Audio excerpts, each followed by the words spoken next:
არავითარ შემთხვევაში არანაირი სევდა არანაირი რაღაცა უხილი და პესიმიზმი ბრძოლა ბოლომდე, იმიტომ რომ აქ არც ჩემზე გადის საკითხი, არც თქვენზე და აქ გადის ჩვენ მომავალზე და ჩვენ ქვეყანაზე. ამაზე მნიშვნელოვანი მე რაც მინდა თუ გამოვედი ციხიდან და დამხვდა ქვეყანა იმ მდგომარეობაში, რა მდგომარეობაშიც ამათ მიყავთ ეს ქვეყანა. ან ვის რა თუნდა, ხო?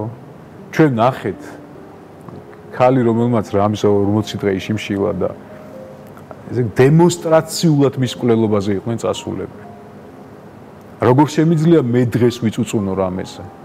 ეს არის გამორიცხული. როცა მყავს მაგალითი მზეამაღლობელი და მისი შეუპოვრობა და მისი ვაჟკაცობა.